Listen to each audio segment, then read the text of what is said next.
All right. Thanks everyone for joining us again tonight for our fourth and final version of our YouTube Live question and answer session.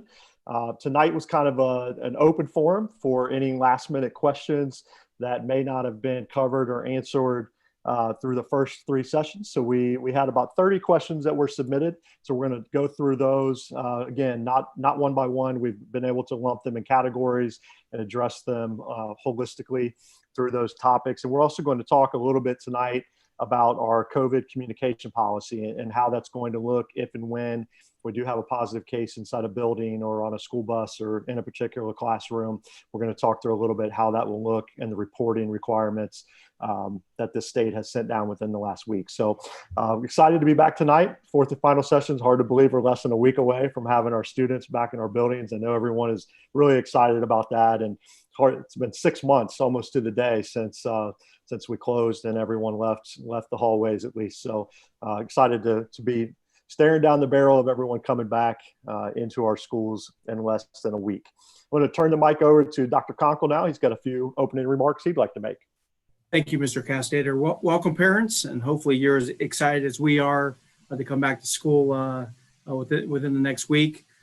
Just want to talk briefly about, as a parent, really two things that you can do to help us out when kids do come back. I think first and foremost is have conversations with your children about what school is going to look like. It's going to look different when we come back to school, from walking in the hallways to lunchroom, to classrooms, to recess.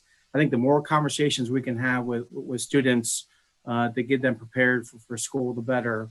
And the second piece of that is practice wearing masks. I think the more that we can practice the transition coming back to school is going to be much more easier. I do want to talk a minute about if we do have a positive case. Hopefully we do not have a positive case, but we are very prepared.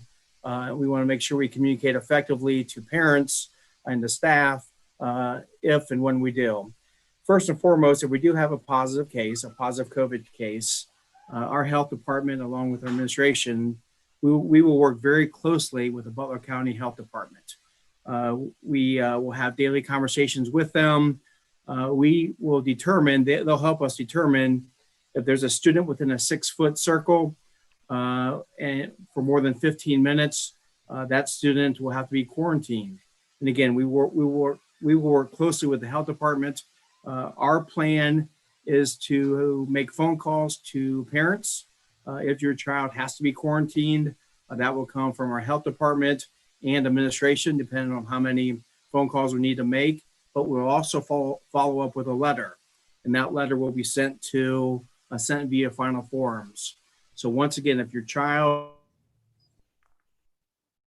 and for longer than 15 minutes and they have to be quarantined, we'll communicate via phone and a letter sent through final forms. In addition, if your child is within that classroom, but not within the 6 feet circle, we'll also send you a letter, and that's kind of a low risk letter, and that will basically say that we need to monitor the symptoms of your child. So the key there is to effectively communicate with parents when there is a positive case.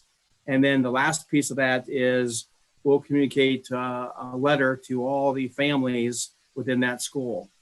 So families and staff members will receive a letter, again, via final forms. That's kind of a general notification letter. But all those letters will come from my office here at district office. So it's one point of contact. Obviously, we'll work closely again with the health department, along with administrators, to make sure that we communicate effectively. We hope that there's not a case, but again, if there is, we want to make sure that we are prepared to communicate. At this point, I'll turn over to Mrs. Turco, who might add some more to our plan. Thank you. So just a reminder that we are going to work really hard this year to try to keep our students who are not feeling well home from school this year. We asked in one of the previous YouTubes, we talked about the assessment that is on the home page of rossrams.com, our opening page there is a health assessment we are asking all families and staff members to do before coming to school each day. And if your child has symptoms that fit into those categories, then we're asking you to keep your child home and follow up with your healthcare provider.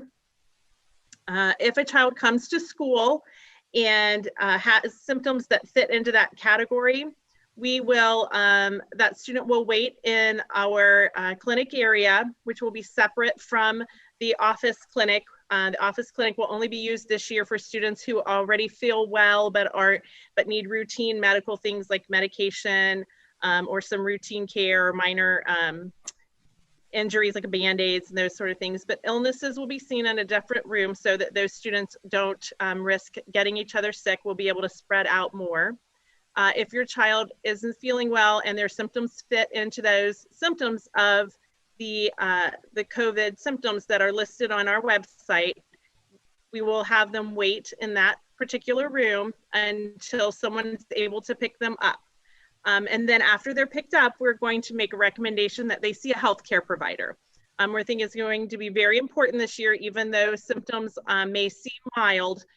This year it's going to be very important that you touch base with a healthcare provider and make sure that we know exactly what's going on, that we're not missing anything. After you take your child into the healthcare provider, they can provide you with a note that says that they have an alternative diagnosis. Maybe they feel your child has allergies or strep throat.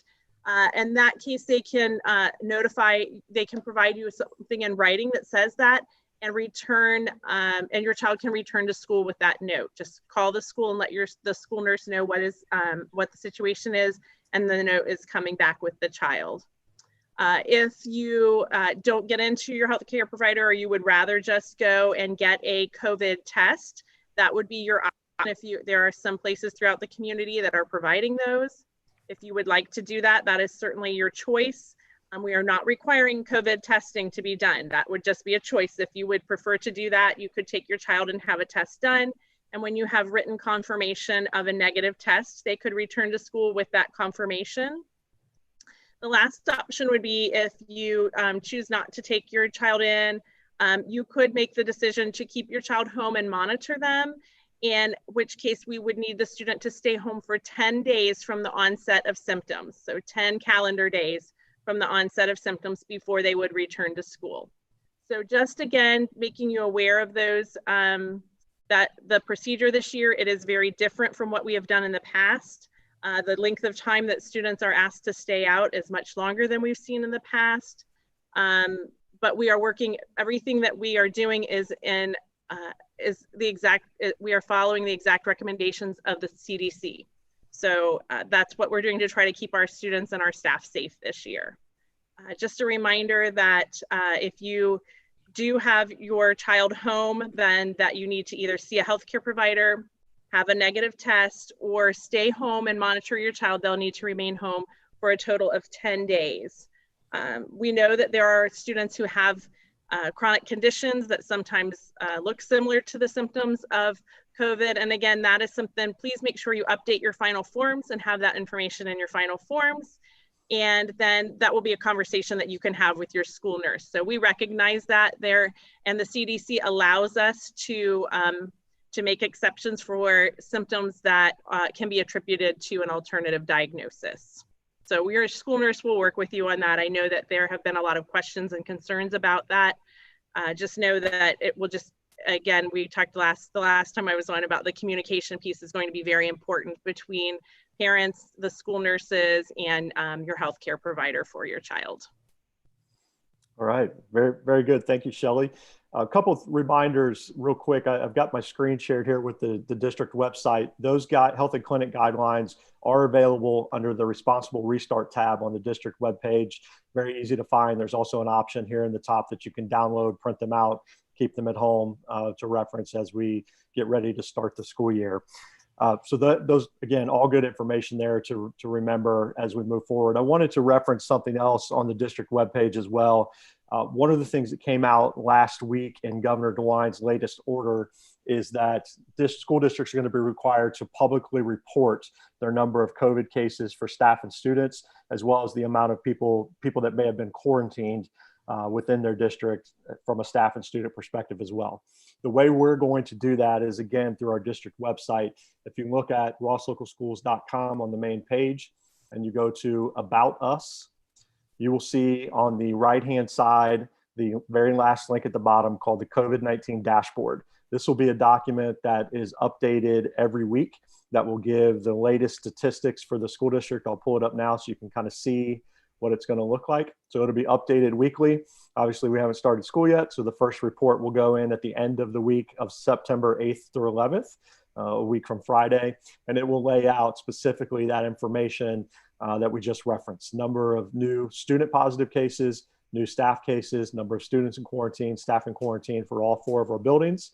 And then at the bottom, there will be a cumulative total tab that tallies those same numbers, along with what percentage of the student population that affects, as well as what percentage of the staff population that affects. So that'll be kind of our running total as the school year moves forward. Again, that order was Governor DeWine has referenced it the last few times he spoke to the public. That as of tonight has not been posted yet with the full details. So some of this reporting process could change depending on what's actually in the order. But as of now, this is our process and our way to report the information that's going to be required in that directive. So I think he said today that the order should be up by Friday. Once we have the details on that, we'll make any modifications to this, but this will be still the same format that we use moving forward to report that information. I want to ask Shelley one of the questions that came in. Talked about medication drop-off. Obviously, in one of the YouTube sessions, we referenced the fact that we are doing what we can to limit visitors into the building on a daily basis. Again, not wanting to risk exposure, people coming in. So there was a question that came in about if my child has medication or I have a medication refill, how am I going to get those type of things to the school nurses if I'm not able to come into the building? So we recognize that those are very important, and our board policy does state that students are not permitted to carry medication to school. So this is a situation where we will need an adult to come to the school. Before school starts, I would just recommend that you make a phone call and just confirm that someone is ready and there to meet you at the time that you plan on coming. We have a lot of meetings and trainings and things going on to get ready for our students next week.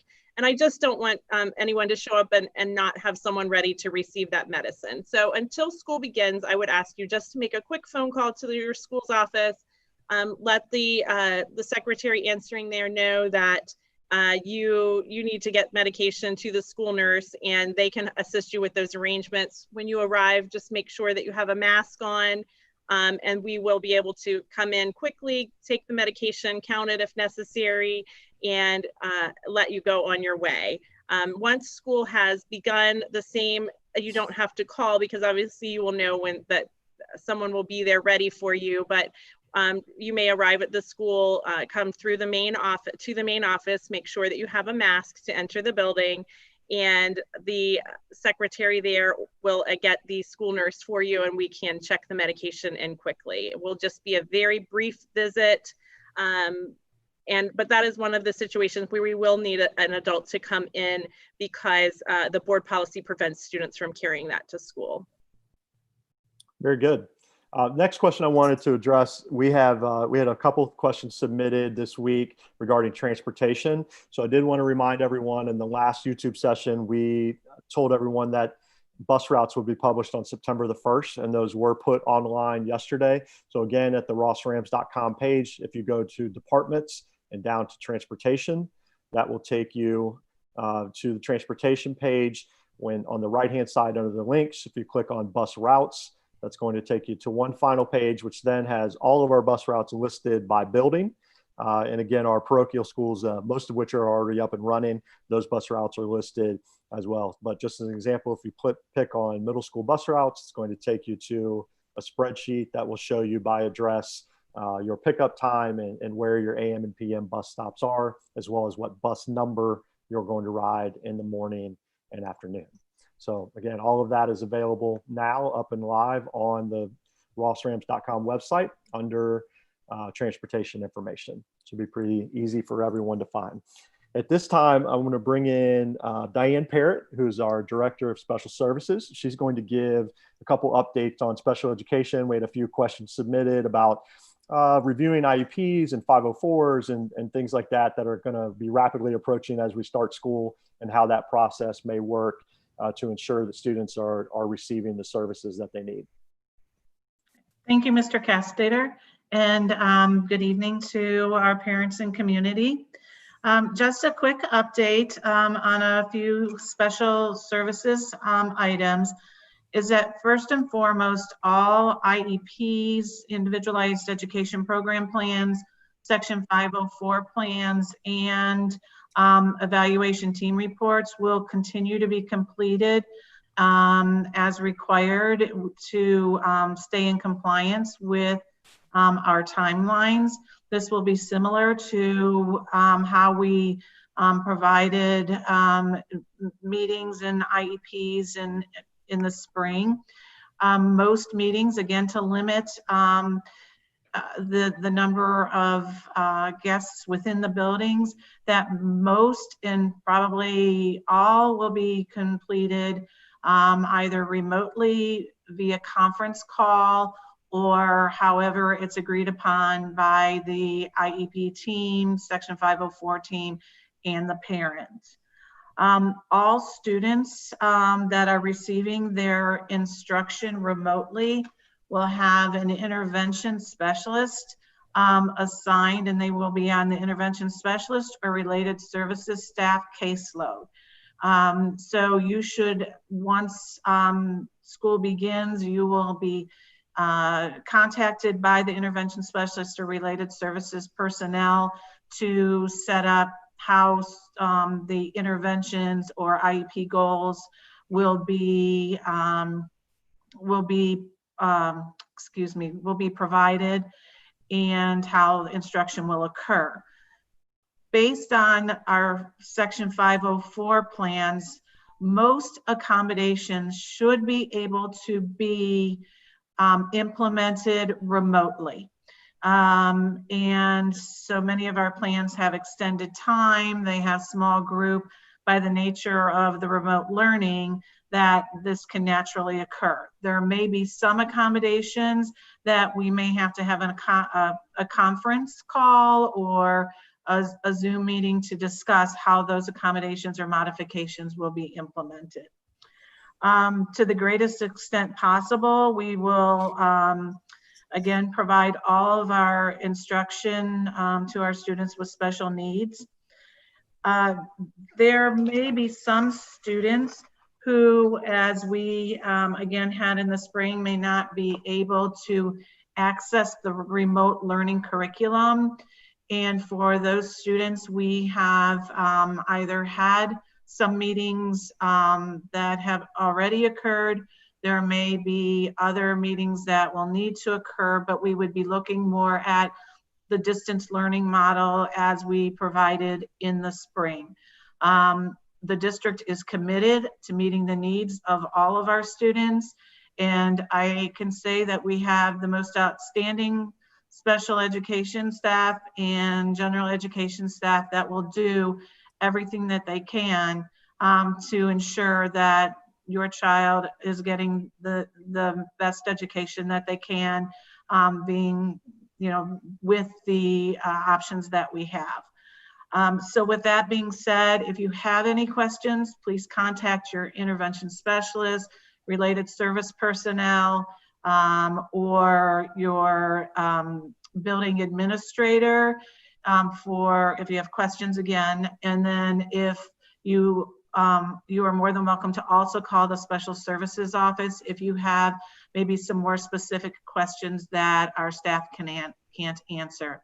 So we look forward to working with all of you, either in person or remotely, and are excited to be back to school September 8th. Have a good evening. Great. Thank you, Diane. We're going to move now. A couple of common questions that were submitted were in regards to the remote learning program. And I know Becky in the curriculum office and her team has been working really hard over the last couple of weeks to put the final touches on remote learning. So I'm going to ask her at this point to give us a brief update on remote learning and specifically the remote schedule. We'll talk about it at the end, but remember the first week for students, September 8th through 11th, is we are doing in-person learning will be a staggered start schedule. So students letters A through K, last names A through K will attend on Tuesday and Wednesday. And then students with last names letters L through Z will attend on Thursday and Friday. So we had a couple questions, Becky, asking if the remote learners were going to follow that same schedule or if they were going to be fully learning all 4 days that week. So I'll turn it over to you to give us a remote learning update. Thank you so much, Steve. And good evening, Ross families, community staff, and students. We are very excited to welcome our remote learning students into what we're calling the Rams Remote Learning School. So remote learning will begin on September 8th. We will not have a staggered start for our K-12 students participating in remote. The start's going to look a little bit different for some of our younger students versus our high school students. So the first week for K-8 will be acclimating our students to the remote learning platform. So that will mean learning how to use the platform, interacting with their teacher, with their students, with their peers in the classroom, as well as some content learning. For 9-12, our students will begin on September 8th with core content within the courses in which they were assigned. This afternoon or late this afternoon, Tracy Wright, who is coordinating our K-8 remote learning, sent a parent survey out in order for us to gather some important information as we move into next week. We ask that parents of our K-8 students complete that survey as soon as possible to get that information to us as we prepare for you. The survey will be sent out to our high school students within the next day or so, along with a video that Mrs. Doblinger is making in order to help walk parents and students through that accelerated learning platform. Remember that the last Chromebook exchange is going to happen tomorrow from 4 to 6. That link is also included in the survey that Mrs. Wright sent out. So if you still need a district Chromebook to participate in a remote learning, please be sure to fill that out and to attend the Chromebook exchange. It's very simple. Simply drive through the Ross High School circle, give the name of your student to the Ross employee that walks out, and then they will either swap out a malfunctioning device or hand you a new district-wide device. On Friday, I know we've had some questions about login information. So on Friday, K-8 students will receive their login information for the following week, as well as a virtual open house with videos from the teachers that will be working with our Rams Remote Learning School students. Our high school students have already received their login information from Mrs. Doblinger, but keep in mind that school doesn't officially start until September 8th. So I know all you high school students are itching to get into that platform, but we'll have our official start date on September 8th. Again, we're really excited for this option for our students. Mrs. Wright, Mrs. Doblinger, Mrs. Curtis, and myself, all of the building admins and the staff have been working very hard to make this an exemplary situation and environment for remote learning students. So we're very excited for next week. Great, very good. All right, at this time, we had several submitted questions that were specific to the buildings, whether it be high school, middle school, or our elementary buildings in Elda and Morgan. So we're going to kind of bring the principals into the fold now. We're fortunate to have all 4 of our building principals with us again tonight. So one of the most common questions we've received over the last couple of weeks, and again this week on the document, was what are the plans for potential classes being held outdoors? So at this time, I'd ask if the principal, starting with the high school, Mr. Martin, could address maybe any outdoor classroom possibilities that high school students might see this year. Good evening, everyone. Welcome back. And we are going to try to use outside space as much as possible. That is characteristic of what we do during a quote unquote normal school year. We have classes that go outside for various reasons and all across all subject areas. So obviously, given the circumstances, access to fresh air is important. Being properly ventilated, ventilation is important. So we have really encouraged all of our teachers, and will continue to encourage all of our teachers to use outside spaces as much as possible, obviously weather permitting. We've talked about how they'll be able to access our Wi-Fi network outside, and talked about different strategies in regards to that.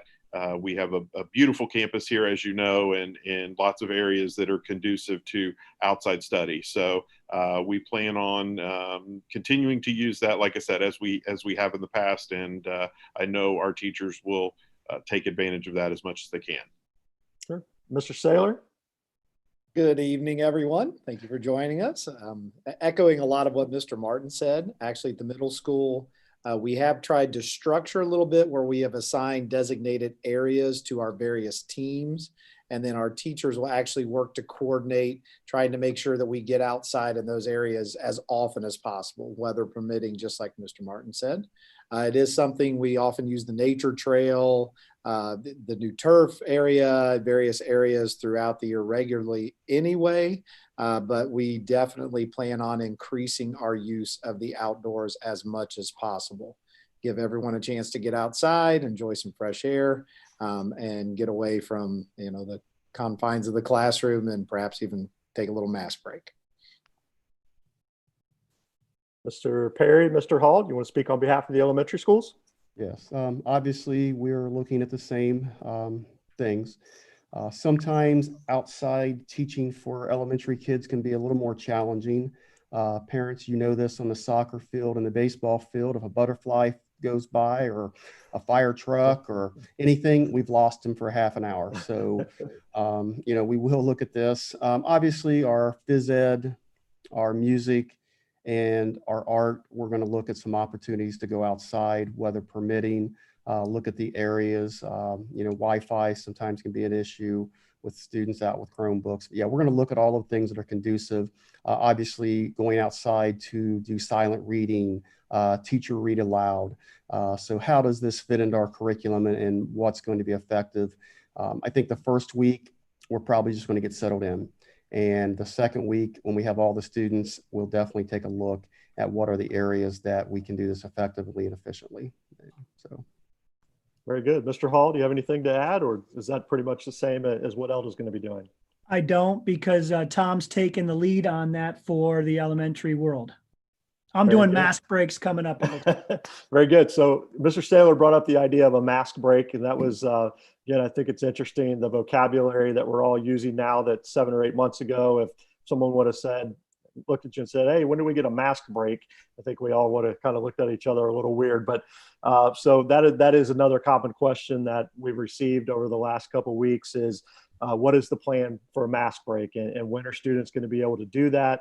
Obviously, with the governor's order, we are requiring masks for all K-12 students on the bus and when they're in the building. So if each of the buildings, starting again with Mr. Martin for the high school, you maybe talk about their plan for when students won't have to wear their mask and have a little bit of a break during the school day.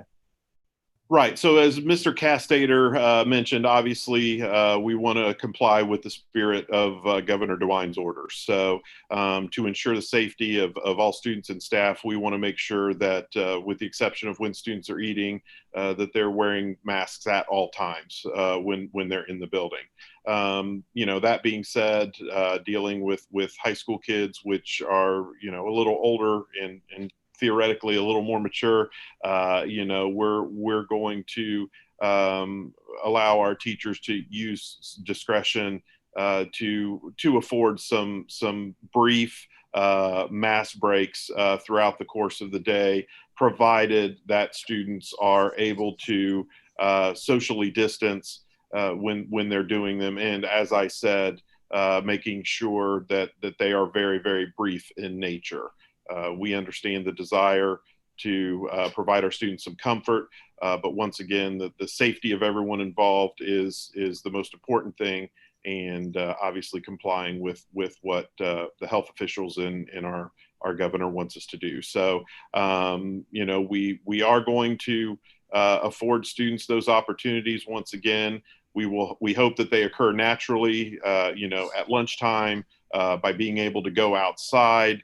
But when weather is not permitting and in other circumstances, we're going to attempt to provide those breaks for students, assuming we can do so in a manner that is safe and once again allows them to be socially distanced as well. Mr. Saylor, anything to add to that? Mr. Martin actually did a very nice job summarizing, probably pretty much for the district. We do want to emphasize that when students are permitted to go outside, we are looking at ways where we can socially distance to an acceptable level. That way students do get an opportunity to take their mask off. We are trying to work with teachers to assure that every student at least gets one of those opportunities, if not more, and hopefully many more throughout the day. Lunchtime, obviously, when students are eating. As Mr. Martin mentioned, there may be a time, for example, all students are allowed to and asked to please bring water bottles to school so they have a drink of water throughout the day. Obviously, if you're at your desk, you need to take a drink. It'd be a good opportunity to take it to the side, get your drink. We will ask that students put that back on, as quickly as possible to adhere to the spirit of the order and to keep everyone safe. But it is something we are trying to look for every opportunity that flows within the spirit of our school day in order to allow students a little time without wearing their mask. I'll speak on the elementary's behalf here about mask breaks. The only, everything that Mr. Saylor said and Mr. Martin said will hold true at the elementary level. The only kind of new addition would be that at the elementary level, we do have recess. So that'll be another natural mask break for the kids. Lunch was already stated. Our specials, weather permitting, like gym, art and music, we are looking for opportunities to get outside a little bit for those. And then, that's pretty much it. Just kind of echoing what, Mr. Martin and Mr. Saylor said. They hit the nail on the head on that one. Very good.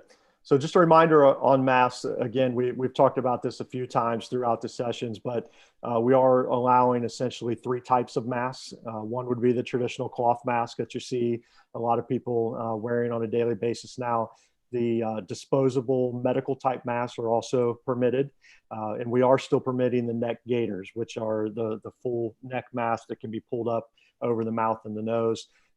Again, I think Dr. Conkle mentioned at the beginning that importance from the family side of supporting the mask wearing and ensuring students understand the expectation that masks should be pulled up over the mouth and the nose when they have them on. I think that's an important distinction to make. And we've stated this before, but just as a reminder, we've gotten a lot of questions about plastic face shields.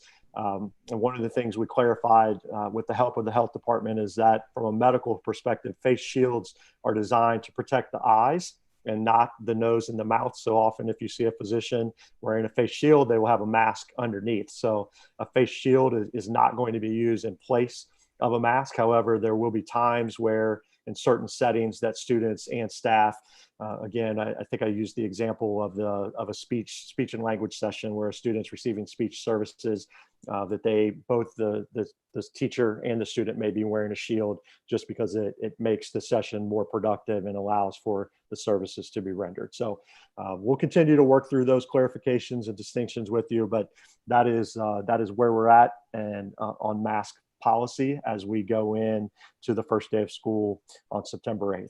So at this point, I'm going to bring Mrs. Tompkins back in to talk about attendance and about how off-site remote learning work may happen if, say, a student would be quarantined for that 14-day period. If and when we have an exposure, a student has to be quarantined. We've gotten several questions about how is the work going to look? How is my student's attendance going to be impacted if and when that situation happens? Thank you so much, Steve. Okay, so a quarantine is currently within our board policy as being an excused absence. So if a student must be quarantined for a length of time, then those absences will be counted as excused, and the student will have the same amount of time he or she is out of the classroom to make up any work missed. Now, within the quarantine situation, we're hoping that it's precautionary and that a student doesn't get sick with COVID or anything else, and that they'll still be able to participate in learning to some capacity so that when they come back to the classroom, they won't be so far behind. So in considering that situation, we've asked our teachers, all teachers K-12, to use a learning management system. So for K through 4, kindergarten through 4th grade, teachers will be utilizing Google Classroom. In 5th through 12th grade, teachers will be using Schoology. Schoology is not new to parents and students in 5th through 12th grade. Google Classroom may be. Within those two learning management systems, we're asking teachers to organize their courses in a uniform, consistent way so that all teachers K-12 will have similar setups within their courses within that learning management system. And that is a way to help support students and parents to access learning. While the student is in quarantine, he or she will be able to access the learning that's occurring over the course of the week and the day so that they can keep up with the learning and then return to the classroom, really feeling confident that those days were missed were not lost instruction, but they're coming back in the classroom prepared. Again, even if that occurs, the student would still have the same amount of time that they were out of the classroom to make up any work. Now, let's talk a little bit about a transition to full closure. What would that mean? Well, again, we're utilizing the learning management systems, Google Classroom or Schoology, and consistent course organization across all K-12 classrooms, not only for students in quarantine, but also in anticipation of a full closure. So we know some of the feedback that we received from our families and community from the spring closure was it was difficult for parents to access learning because different teachers organize their instructional tasks and learning in different ways.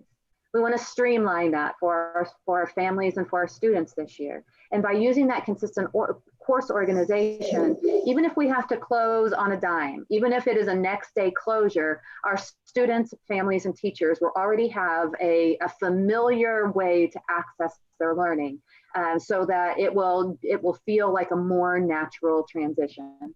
The other piece to keep in mind if we move into a full closure is we will have a schedule in place. We have attendance requirements from the Ohio Department of Education that weren't in place in the spring. So that means that we are going to have to make sure that students are participating in education on a daily basis, either through login or task completion. We're working through with the district leadership team that process of determining that schedule now and hope to have that to be able to share out very soon with families to get an idea of what might happen if we move into a full closure. Know that that's a topic of conversation, and we are definitely very mindful of our parents, our students, and our staff, and making preparations now for something that might occur later. Very good. And again, I think I'd echo what everyone else is thinking is that we're excited for our full return to school. And we feel like we've done our due diligence and put in a lot of time and effort this summer to make this a successful return and to provide the necessary precautions. However, we are still planning for other alternatives. I think if we learned anything from the spring is that things can change on a dime and we have to be ready and agile enough to make those adjustments. So we're still in that planning process moving forward. But again, our intent, as we've said all along, is to continue to return to school full-time 5 days per week and give our students and our community the educational experience that they're used to receiving to our greatest extent possible, given the limitations that we have with the safety precautions and things that we're trying to do to make sure everyone stays safe. So at this point, I'm going to turn it back over to the building principals briefly.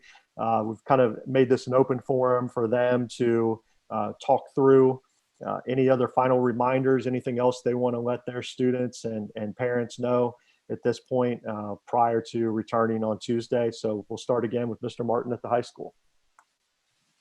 All right, Rams, I just want to echo what was said earlier. School's going to look a little bit different this year, and we know that, but just because something's different doesn't mean that it has to be bad. It just means that it's different, and we're going to do everything we can to make it a positive. We're going to attempt to do all the same things that we would normally do in a quote unquote normal school year. So particularly for our seniors who are coming back, we know this is your final year as a Ross Ram. So we're going to do everything we can to ensure that you get all the experiences that you deserve to have as a Ross High School student. So I know there are going to be questions coming up in the weeks ahead about homecoming and different events, and I can assure you that we're working very hard to do what we can to provide that sense of normalcy.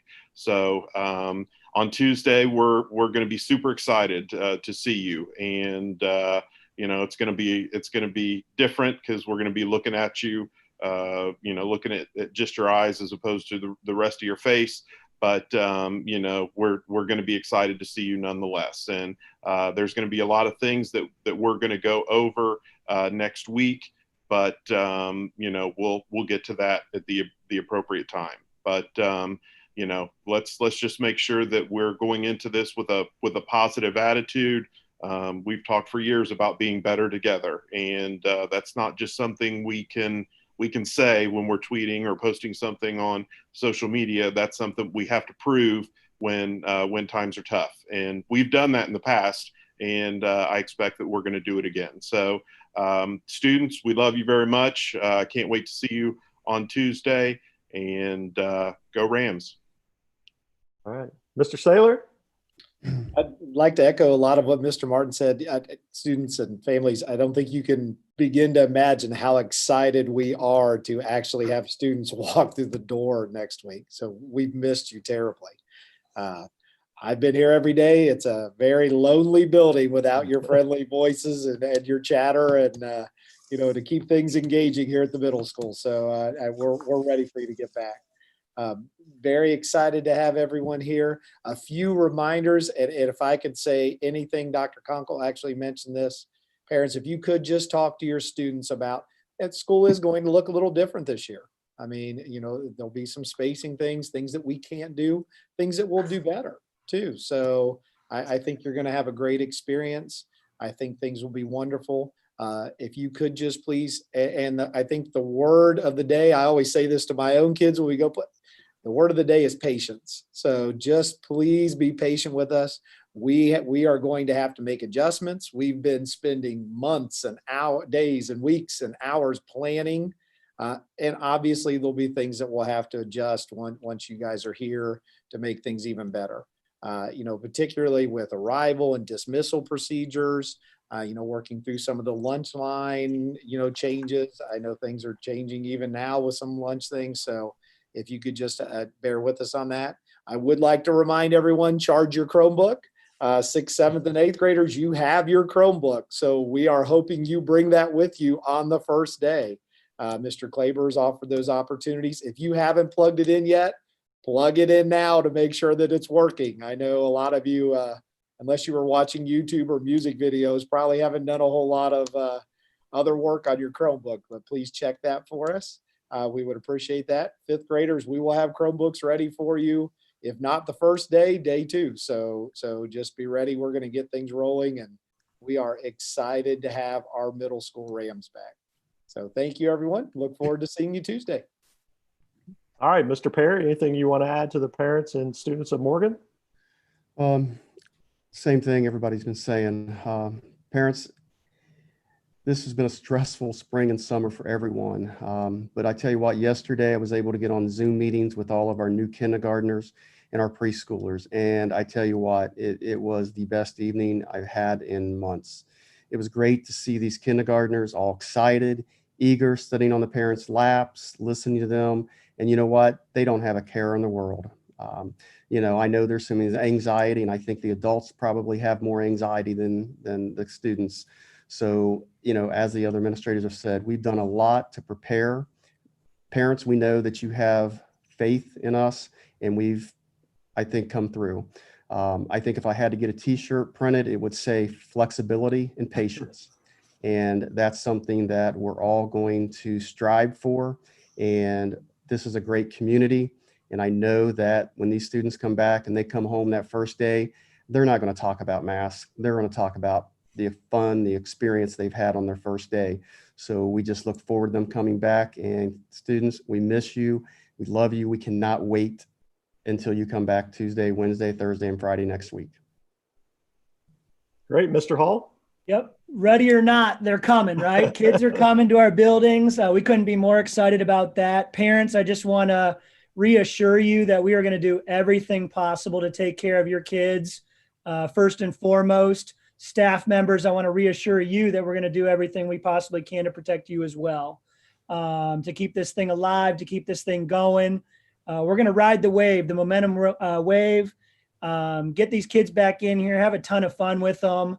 And we hope, like Mr. Perry had said on their first day, their first weeks, that they're having a great experience, and we're going to make sure that happens for them.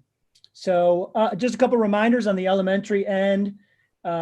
Families, if you can fill out that everyday pickup Google form, that would help us out tremendously. Those are for obviously students that are coming or getting picked up every single day.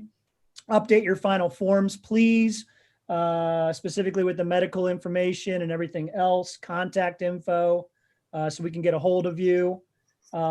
Extended, keep in mind at the elementary level, we are going to be doing some extended pickup and drop off. So bear with us on that as we navigate through that at the beginning of the day and the end of the day.